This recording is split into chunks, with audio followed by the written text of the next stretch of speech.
Hey everyone, it's the Nitty Professor, here today to ask the question, when will I ever be able to wear my Icelandic sweater? What is up with these temperatures? So it occurred to me, we're entering this whole brave new world of warmer temps, and I'm like, am I going to have to shift the way that I go about my knitting? Maybe. Like, literally the highs, we're in northern South Dakota. The highs in the next few days are going to be verging on 90. This is August weather.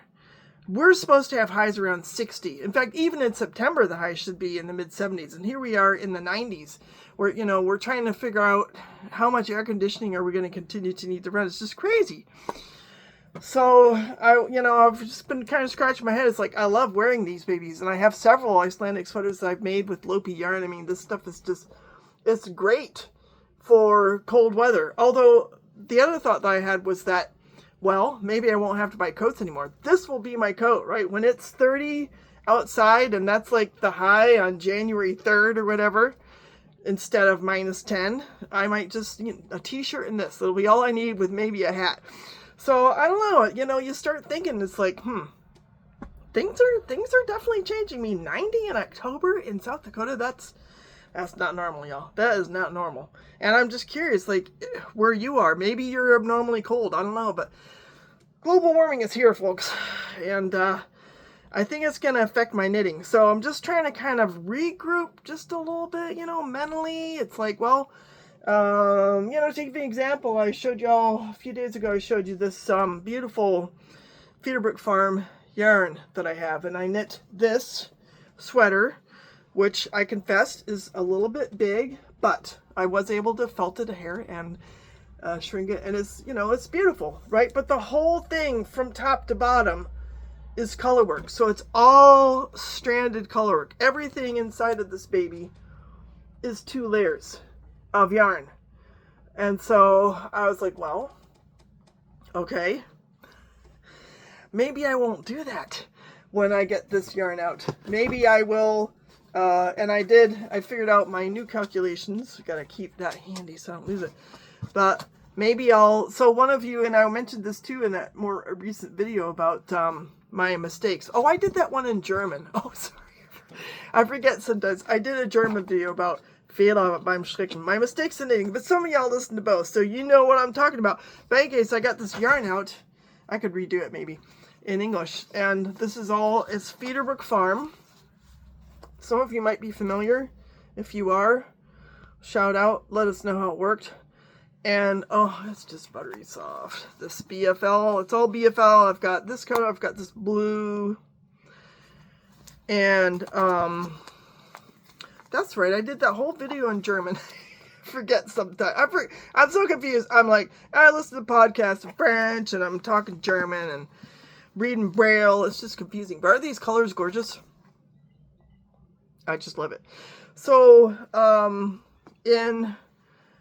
that I know, on my video that I made, not in English, I had confessed that I had cast on too many stitches. I had cast on 264 stitches to make this baby, and what I should have done was 220.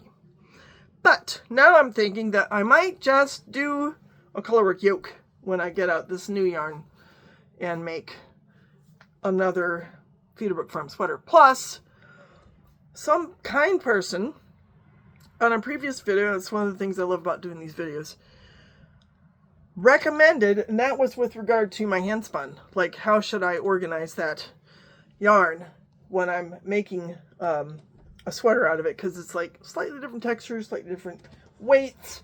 They said helical knitting, and so I'm very grateful for that suggestion, because I think I'm going to do that. And I was thinking to myself, I could also do helical or helix knitting. I've seen a couple different versions of it with these. I could have these 2 yarns chase each other, because I only have 3 skeins of each, so I'm not sure if either one will be enough for the body if I don't do color work.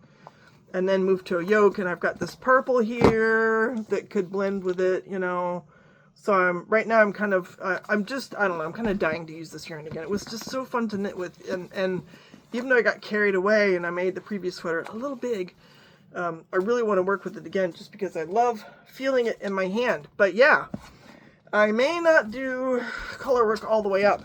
I mean, in this baby, I even did color work on the sleeves. I mean, it was so much fun. You know, I did all these different motifs going up, and a lot of them are birds. As you can kind of see, they were like chimerical characters, and most of these I got from is it Starmore? Alice Starmore, a book of color work motifs from Starmore. So that's where most of them come from. There are a couple of other books that went into it too. But yeah, I may have to use a different approach and not do color work all the way up and just have, you know, like a thinner layer of thread and not have all of this, you know, double. It's a lot of yarn, and this sweater is gorgeous. And when it does get cold, if it gets cold, maybe during the middle of the night, right? I could wear it in the middle of the night. I will enjoy wearing it, even if it is a little big. But I don't want to be reduced to wearing my sweaters on, you know, the 3 days when it happens not to go above 10 degrees. I may have to resort more to this kind of thing where, yeah, only part of it is color work and the rest is not. And similarly with, you know, this baby was so fun. I just looked up all kinds of different motifs. I've done a whole video on this sweater. I think I've done it both in English and German. And how much fun it was, you know, to do color work all the way up. Now, the other alternative would be, right, just to use a lighter weight yarn and do color work.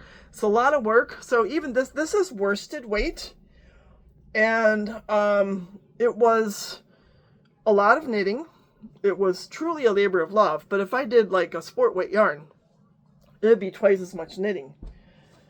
And that's kind of what I'm looking at with, let's see here, I've got this one here that you guys have seen, which is my sock yarn remnant sweater, and I'm just loving these colors. So this is just one layer, right? This is not color work, this is just sock yarn.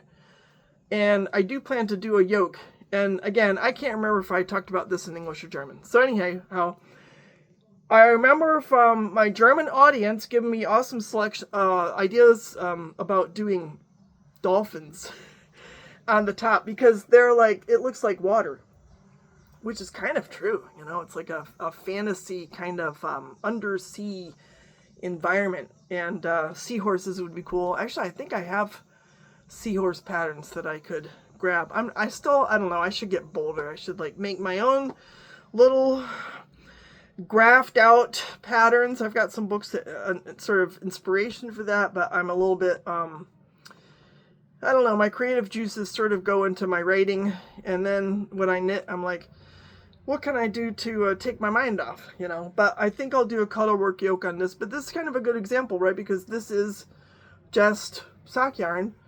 You know, it's probably mostly fingering weight. Some sock yarn is more towards the sport weight. I don't really make socks with DK yarn, but it is only one layer. And I'm kind of wondering how this will do as far as, like, you know, temperature wise, just because most of the sock yarn is superwash and 25% nylon. So let's be frank, there is some plastic in this baby. I did want to use up my sock yarn. I'm sure I'll enjoy wearing this, but I'm curious how it will feel as far as the thermal properties, insulation, and all that kind of stuff. However, it is less thick than my Icelandic sweater. Now, another option that, and I would love to get your ideas on this, and you know, it's probably doesn't hurt to kind of brainstorm together a little bit. Just do a more open stitch. So use bigger needles, for example. Like this one I have on. I didn't make this. This was knit in Iceland probably maybe 50 years ago. 50. I got this from my godmother, who, bless her heart, was a severe alcoholic. But somehow she managed to get me this Icelandic sweater. This is definitely, it's a more open weave. I mean, I can see my hand underneath there, right? It's more loosely stitched. So probably a bigger needle size, and it feels less warm than my the one that I was holding up, which has conveniently disappeared. There it is. So this one that I knit, it feels dense. Now, could be too that the quality of the yarn is just better. Even though I got it from Goodwill, but it's, you know, can't really see my hand through there. There's my finger. But it's, if I was to weigh these two sweaters, I would, you know, this one would be heavier for sure. And maybe this is just, I don't know, I haven't really studied this yarn. It could be unspun, so maybe the unspun yarn is less dense. I don't know, I might end up experimenting. So I don't want to have a shelf full of sweaters that I can't wear because it's too darn warm. And that's sort of my anxiety today when it's, you know, it's in the 80s out there. I went on a walk with my dog, and poor thing, my older dog, she's like 10, and she was panning all the way. Now this sweater that somebody was asking me recently about, I was wearing it and where did I get the pattern, and I think I linked the video for you. It's called the Terra. I found in a book of Icelandic sweaters, and this is a good example because this is more of a DK, and this yarn is lighter. It's called Queensland, and it's a little bit lighter texture. It's got some cashmere in it, and again, I didn't do color work all the way up, so I'm just sort of thinking this is probably the direction I'm going to need to go. Similar with this one I've been working on. You've seen this one too. It's 100% cashmere, and I chose a pattern that only has the yoke on top. So there's a bit of color work here in the bottom, nothing major, just a few rows, and then I'll do my usual body going up, join on the sleeves, and then it'll have a color work yoke. So yeah, that's kind of where my mind is at today, and I definitely don't want to stop knitting, and I don't want to end up just making, you know, cotton washcloths all the time. Could move further north, right? That's kind of attractive, although I don't know if the Canadians would have me since I'm quote-unquote retired.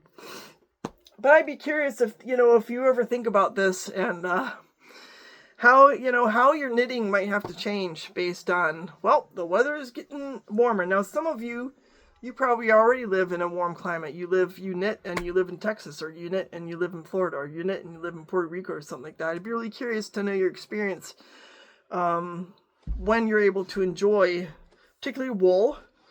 I love my 4 seasons, and I don't want to be alarmist, right? I think we will have a winter.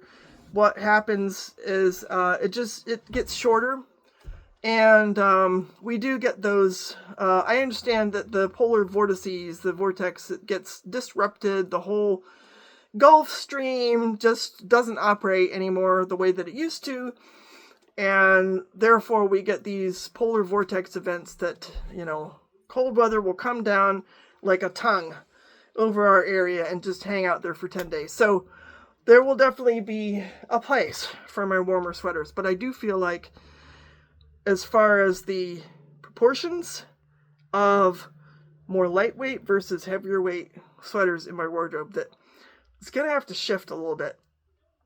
So yeah, I'd be curious if that's your experience, and how you know, if you have been thinking about this, how you are thinking about adapting your knitting habits to our changing world. So yeah, that's what I have for you today. I have some new subscribers. Hey, really appreciate it. If you're interested, let me know. I do a reintroductory kind of video from time to time. I did one a few months back over the summer, and if you're interested, I'd be happy to do one again. In any case, love everybody out there. I appreciate your likes, your subscribes, your comments. It really means a lot to me. And just the whole community. It just, in this day and age, it just seems more important than ever for us to sort of band together, even if it's just virtually. So I hope you have a great rest of your week. Take care, and we'll talk soon. Bye.